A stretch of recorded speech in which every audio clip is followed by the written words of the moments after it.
I think that a lot of times, like the graduate groups or the administration will attempt to get as much free labor out of graduate students as they can, but there is actually a lot of money there to pay people. So I think a lot of times grad students need to be proactive in asking for money for things like leading workshops or teaching classes or TAing or etc. Welcome to the Personal Finance for PhDs podcast, a higher education in personal finance. I'm your host, Dr. Emily Roberts.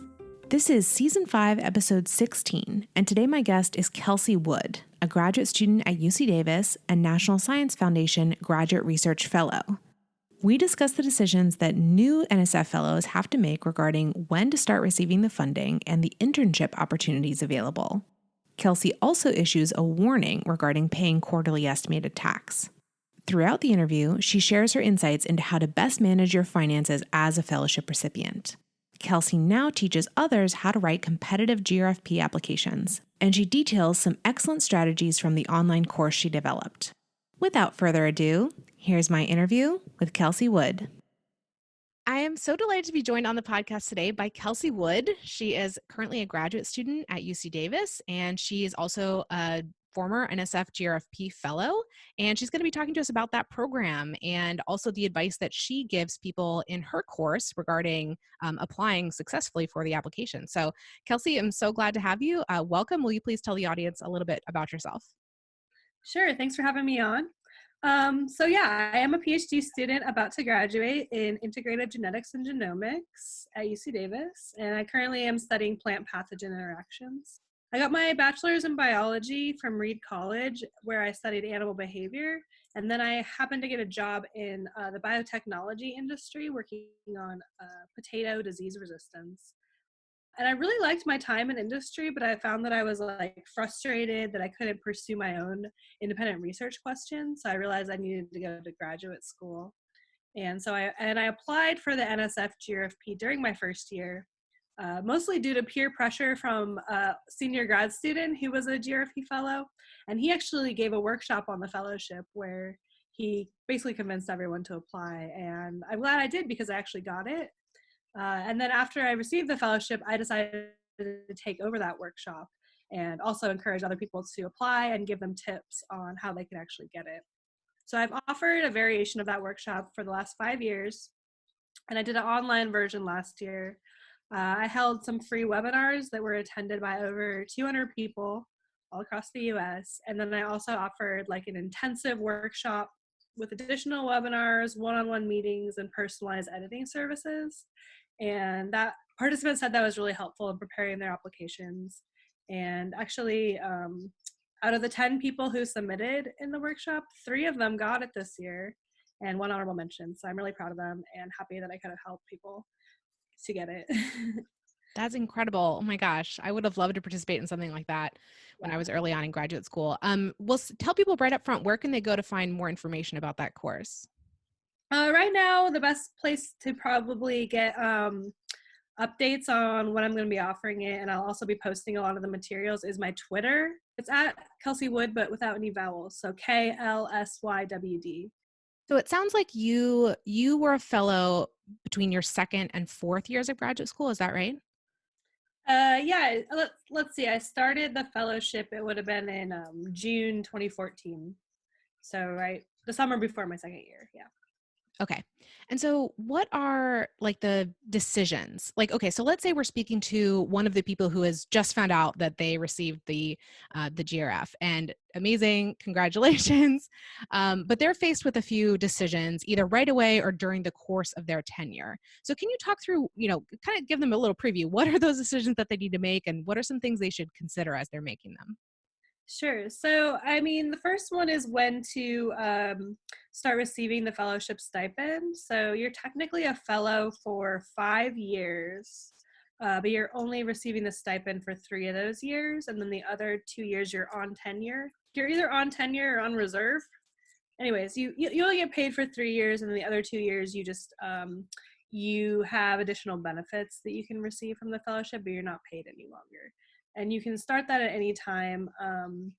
What you really want to consider is potentially what other funding sources you might be encountering during graduate school. for example, there are a number of fellowships that you can get after you've passed your qualifying exams, which usually happen second or third year. So if you think you're going to be applying and getting those fellowships, it can be really good just to start the GRFP right away. And then the other fellowships will take over once your GRP funding runs out.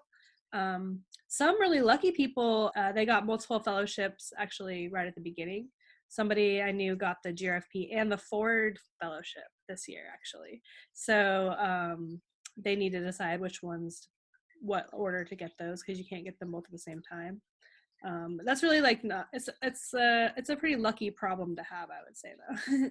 And then the other thing is some people have to do TA-ships in order to satisfy a degree requirement.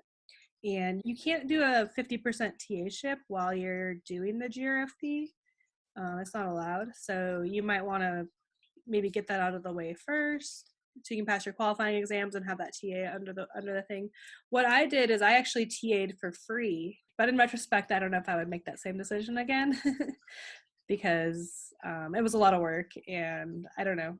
I've kind of changed my feelings on just doing things like volunteering and for free, because there actually is, I think that a lot of times, like, the graduate groups or the administration will attempt to get as much free labor out of graduate students as they can, but there is actually a lot of money there to pay people. So I think a lot of times grad students need to be proactive in asking for money for things like leading workshops or teaching classes or TAing or et cetera. So that's what I found. I started asking for stipends for my workshop, and I got them. I started asking for stipends for TAing grad level classes, which they weren't offering them before, and I started to get them. So I think in retrospect, I maybe would have tried to get paid for a TA-ship for to meet my degree requirements, and then taken the GRFP. So it is kind of strange that universities have different policies around who gets paid for doing what exactly, like, because TAing, sort of similar to your situation, but in the department that I was in graduate school, we had what they called a graduation requirement to TA for 2 semesters, and it was not tied to our stipend. So we were all being paid in some manner, either research assistantship or on fellowship or something, but we just had to do this TA work on top of it during a couple semesters. So that was the way they structured it. It wasn't tied to our income. But other places, like, of course, there are some people who are TA'd and that's their stipend and that's their funding and that's, the source of it. But then there is even another option that I've heard of, which is essentially sort of being hired as an adjunct, like as a graduate student. So it doesn't have to do with like your base stipend. That could still come from a fellowship or a research assistantship or whatever else. But if you take on like an additional class as a TA or even as the lead instructor, you could be paid like an adjunct would be paid. So all kinds of, different places do things different ways. But I think to your original point about deciding, okay, when do you want to be paid for these 3 years when you're those 3 years of having the GRF, you said that you should think about, are you going to be applying for, different kinds of fellowships post quals or post prelims? Are you going to need this TA thing? You could potentially get out of the way first and have your funding come from there initially.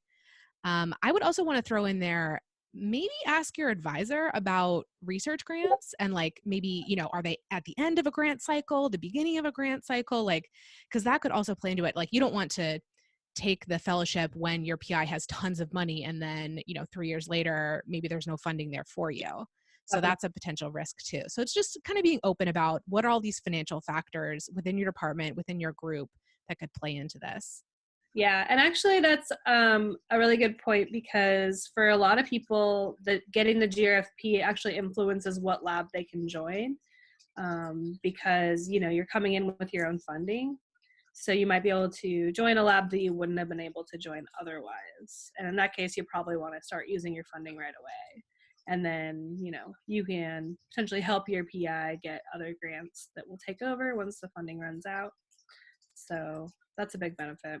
I wanted to add one more point. It's tax season right now, so I'm thinking a lot about taxes. Yeah. And so there's this weird thing happens with fellowship funding when you're under the age of 24. And I don't know how old you were when you first started. Were you under 24? No, I don't think so. Okay, yeah, because you had at least 1 year of work experience.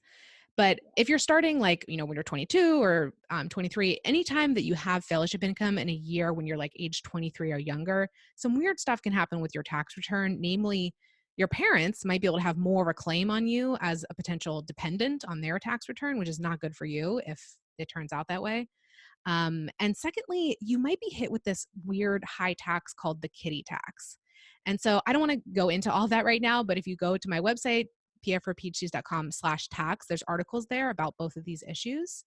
But my point is just when you have fellowship income and you're under the age of 24, sometimes it can have these weird effects of making you pay a lot more in tax than you would normally if you were like over the age of 24. So to me, that's just another factor that I want to throw in there of like, hey, if you're under the age of 24, maybe consider delaying a year until you actually turn 24 and then take the fellowship if your alternative is having like a research assistantship instead, which is W-2 income, which is treated somewhat differently tax-wise. So more details about that if you want to talk with me about it or read about it more, but I'll just throw that in there for those of you on the younger side. That's a really good point.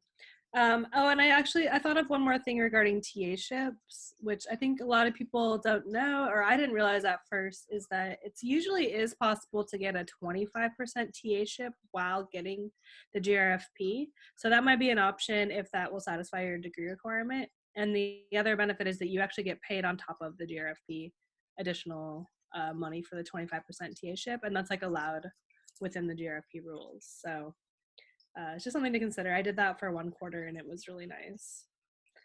Yeah, love hearing all these different ideas. Okay, so again, speaking with a new fellowship recipient, what are some of the financial and career opportunities that come along with receiving the fellowship?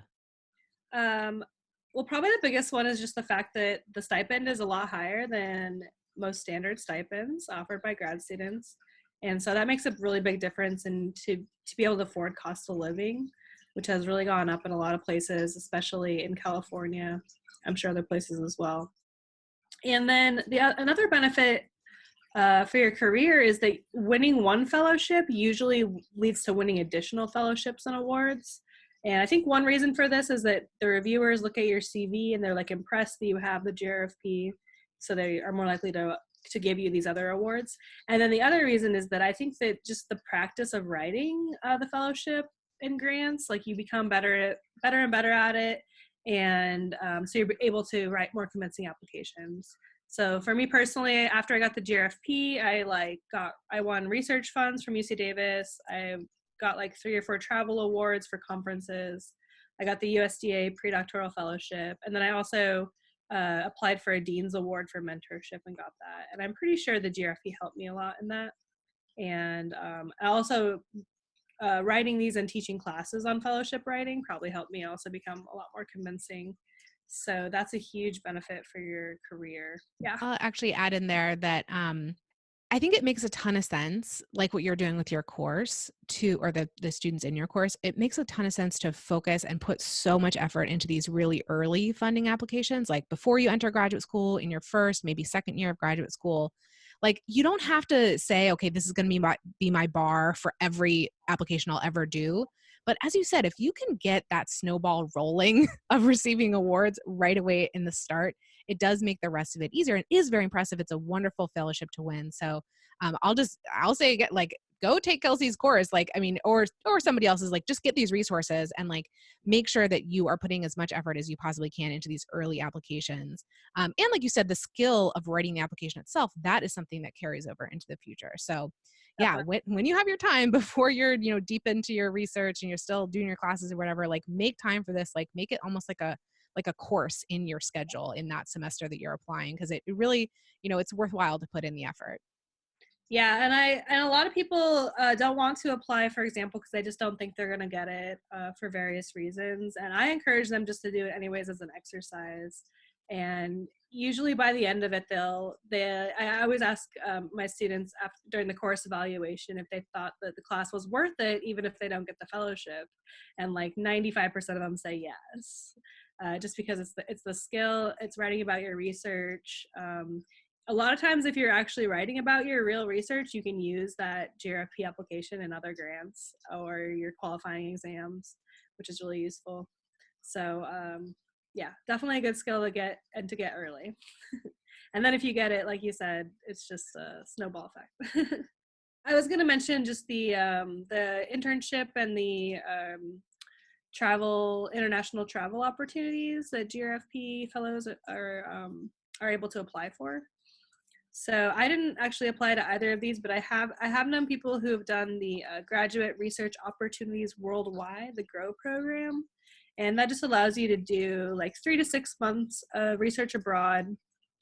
You apply for it, you identify a host in another country, and then you apply for it. And I heard it has around like a 50% acceptance rate, and they fully fund your travel and living expenses abroad.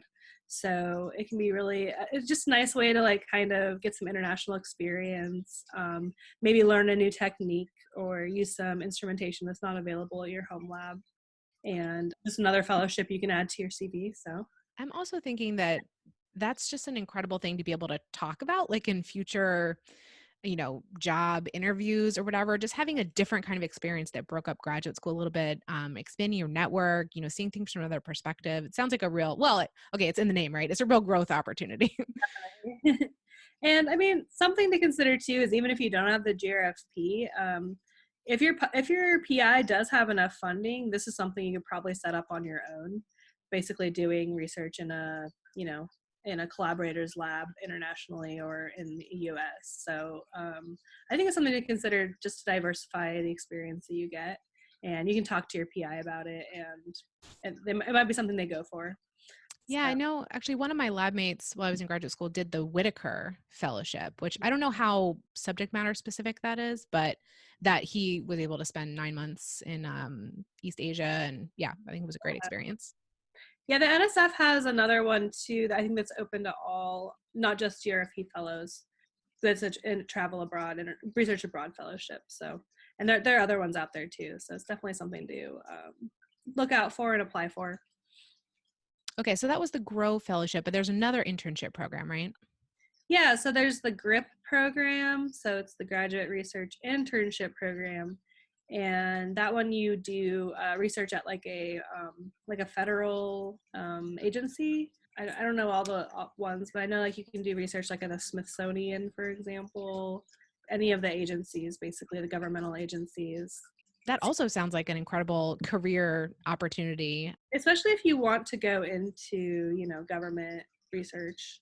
I think that nowadays, like more and more graduate students are realizing that like the academic path of being a professor, like there's so few opportunities for that, and so many graduate students trying to get those, that a lot of people are considering alternative career paths like industry or government jobs. And I had a lot of people who took my class who really wanted their end goal to be to work for like a governmental agency and do research in that respect. And actually the NSF really encourages that for GRP applicants. So I tell people to write, if that's their career goal, to write about that in their application. Just to add on to that, I think having outside work experience before you actually finish your PhD is incredible for finding whatever your next job is, even if you decide to stay within academia. Again, it gives you multiple perspectives, broader network. But a question that I have about the internship programs, is that something that you have to do during your funded years, or is that something you can still do in the remaining 2 years? Yeah, that's a good question. So both the international program, the GROW program, and the internship program can be done while you're on reserve.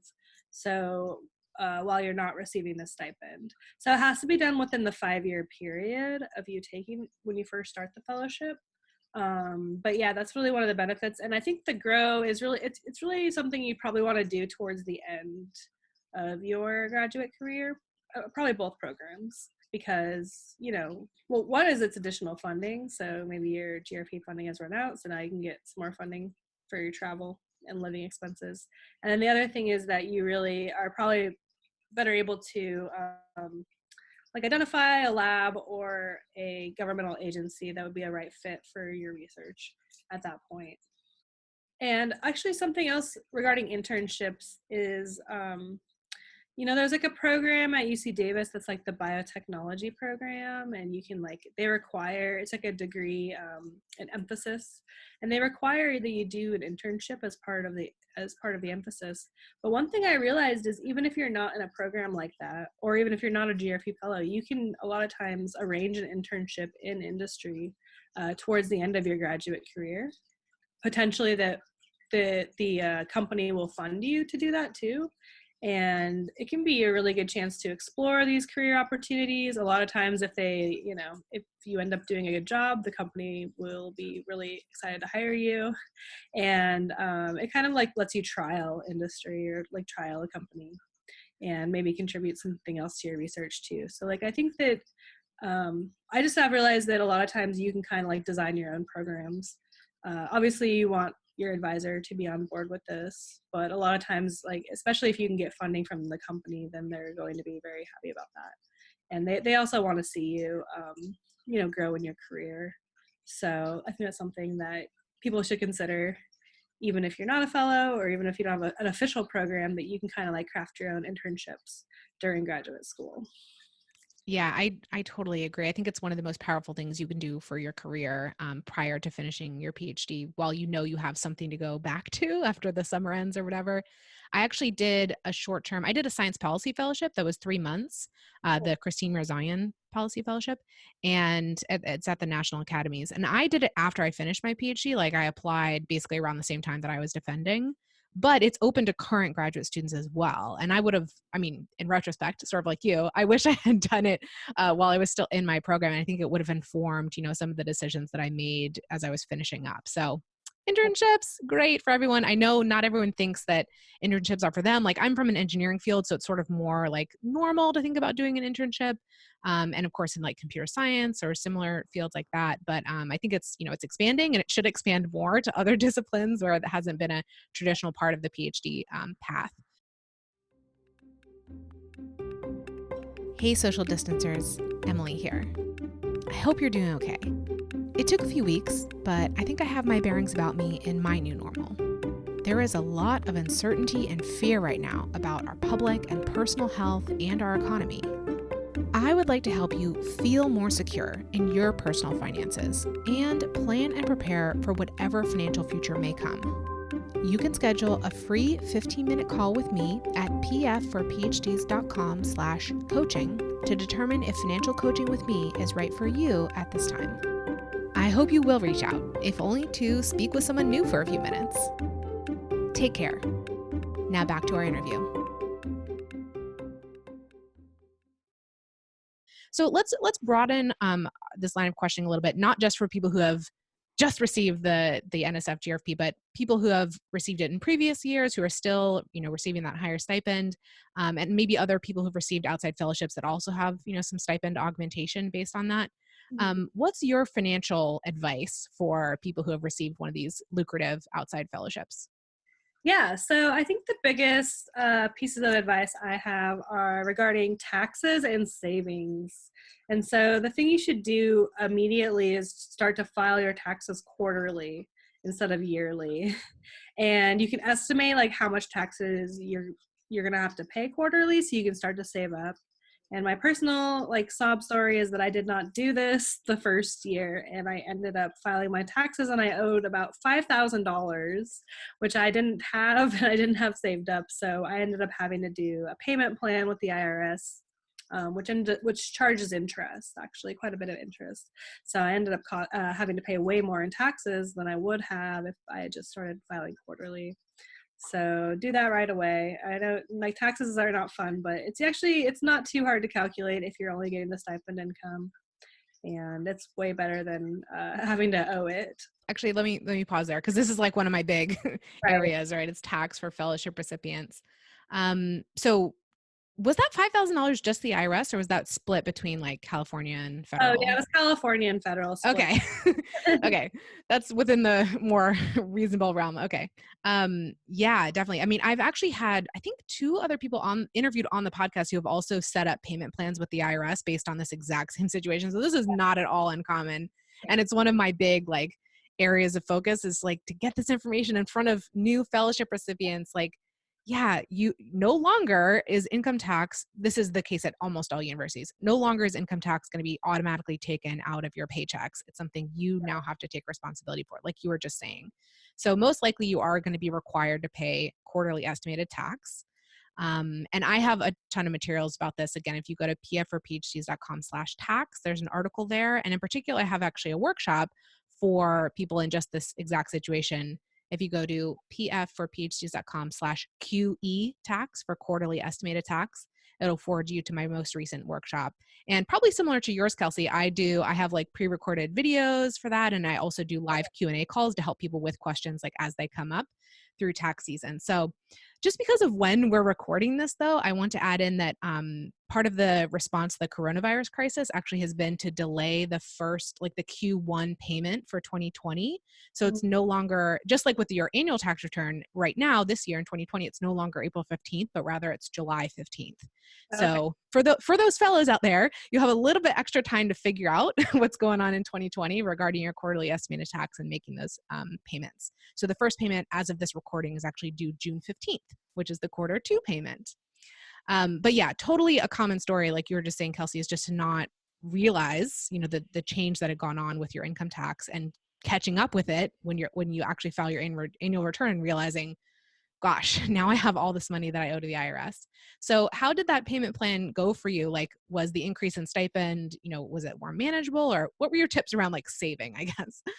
Yeah. So, I think I'm still paying off some of my taxes monthly for that. So, anyway, just do it ahead of time and you won't have to worry about it.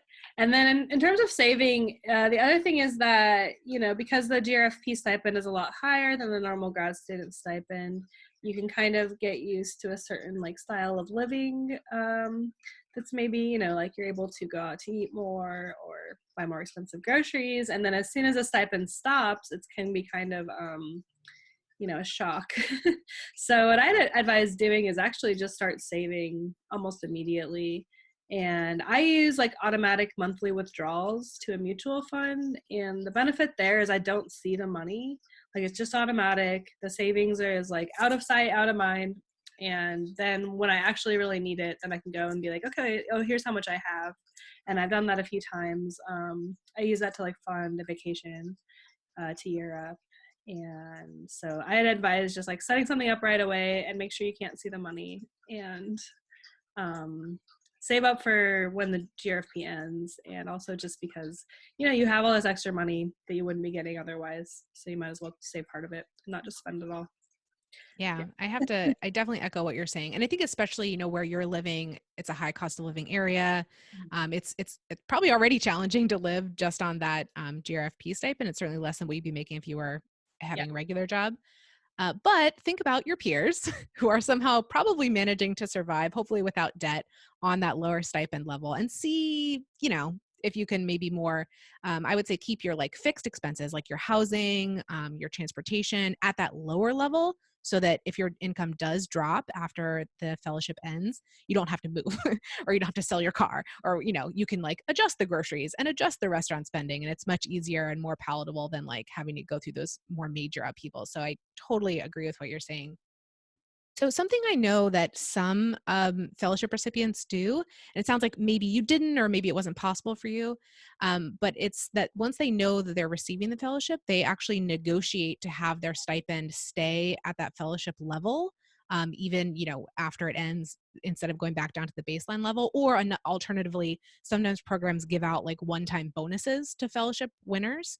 Have you heard about that, or have any experience in that area?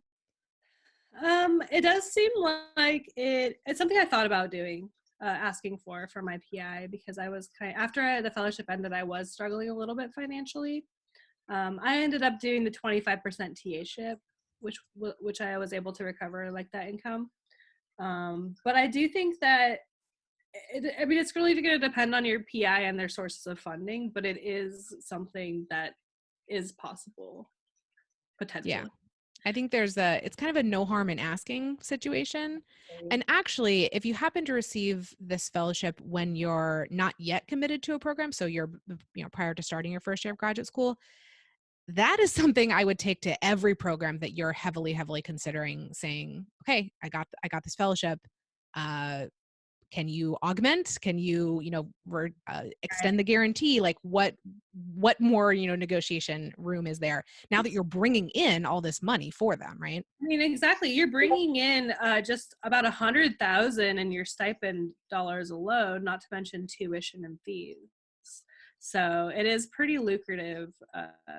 It's lucrative for a program and a lab to want to accept you because you're coming in with all this money, and you just asking like, oh, hey, can I get an extra 5,000 a year when you're bringing in 100,000? It's really still a pretty good deal for them. Yeah, So absolutely. yeah, I definitely encourage people to do it. I'd love to hear if anyone is successful at this. And Yeah, I always want to hear negotiation stories. Absolutely, email or tweet me those. So let's hear more about your course and the content that you create there. You said the best place to find out more about that is your Twitter. Could you repeat your handle? Sure, it's at KLSYWD. So it's my name without any vowels. It's pronounced Kelsey Wood.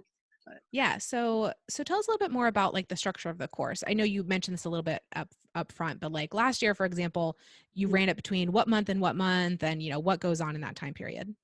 Yeah. So, well, one of my biggest pieces of advice for the GRFP is to start it early. So it's due in like October now. And if you're on like the quarter system, like UC Davis, classes start at the end of September. So it's basically due during the first month of classes. And it's also your first month of grad school. So you're either just starting in a lab or doing rotations. And that month is just crazy. So if you don't start the fellowship early, it's going to be really hard to do it all and do it well. So my course actually starts in August. So then you have kind of a full month to like start to think about stuff, outline it. And then you have September to really refine it before classes start. And then we do all the final drafting and editing in October. So yeah, my course is a 3-month thing. And like, that's one of the benefits of doing it online, because I wasn't able to start in August at UC Davis because not everyone had come to Davis yet because it was still summer. So doing it online, I was able to get people just at least starting to think about it and getting ideas rolling. And so what I do is I had 4 different webinars on different topics.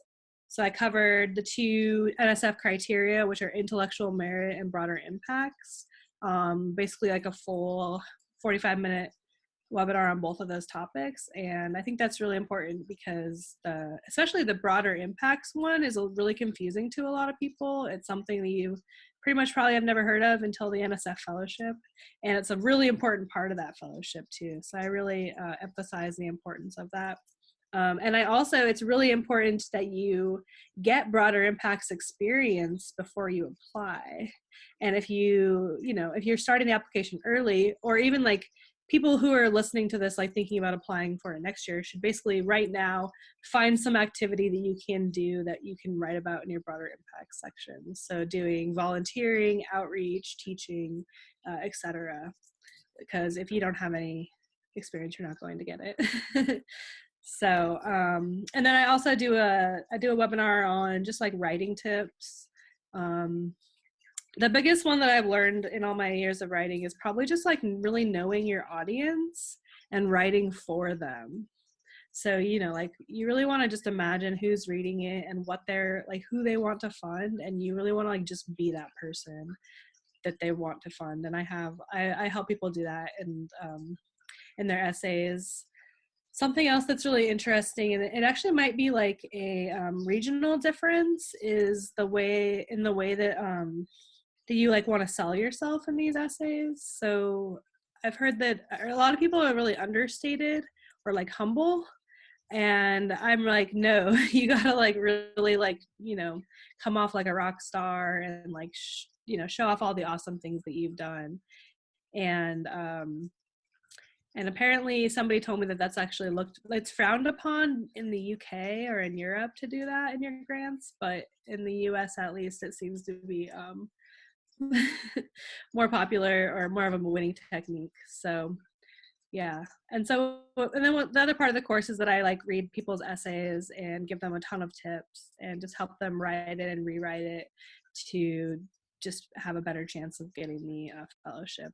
And I also set up peer editing groups too. And I do think that that's something you want to do if you take a class or not, is just find somebody especially who's experienced with the NSF, and have them read your proposal and give you feedback. So like, for example, when I applied, I was really lucky to have a former NSF reviewer read my application and give me feedback. And he pretty much destroyed my initial draft. And like, it was red everywhere. And like, it's like, get to the point, be more concise. Like, this is too vague. And so I kind of have like internalized his feedback, and I use that now when I'm editing people's essays. Yeah, that sounds incredible. Yeah, thanks so much for telling us about the course. And were there any other tips you wanted to add in? I know you just gave several already, but any others? I guess the last one would also just be to read a lot of example essays too, for inspiration. And there are a lot out there. I have my own personal collection. I actually have quite a few in my personal collection that I share with people in the course. And then the ones that are like okay to share publicly, I'll probably be posting on my Twitter or on my website once I get that up. Yeah, it sounds great. Well, Kelsey, thank you so much for joining me for the interview today. And final question that I ask of all my guests is, what is your best financial advice for another early career PhD? Well, I think the number one is to apply for fellowships and, cast a wide net and apply for anything that you're eligible for pretty much. I think it's totally worth it. I have a quote it was from that previous grad student taught the NSF workshop, which is, you win 0% of the fellowships you don't apply for. So I think it's worth it. You can do it. And I guess the other thing is that I think it is important to consider the cost of living and the stipend amount when you are choosing a graduate school. I don't know, this wasn't really made apparent to me, and you're just like, oh no, you just choose the best school or the best lab. But there is kind of a range in stipends across the US and cost of living. So I think it's something to really consider, because your finances are a part of your happiness in grad school. So apply for fellowships and consider that. Totally concur. Absolutely. Well, Kelsey, thank you so much for joining me today and telling us more about these decisions that come up for GRFP recipients and your own experience and about this fabulous course. Thank you. Yeah, thank you. Listeners, thank you for joining me for this episode. pfforphds.com/podcast is the hub for the Personal Finance for PhDs podcast. There you can find links to all the episode show notes and a form to volunteer to be interviewed. I'd love for you to check it out and get more involved. If you've been enjoying the podcast, please consider joining my mailing list for my behind-the-scenes commentary about each episode. Register at pfforphds.com/subscribe. See you in the next episode, and remember, you don't have to have a PhD to succeed with personal finance, but it helps. The music is Stages of Awakening by Poddington Bear from the Free Music Archive and is shared under CC by NC. Podcast editing and show notes creation by Miriam Ock.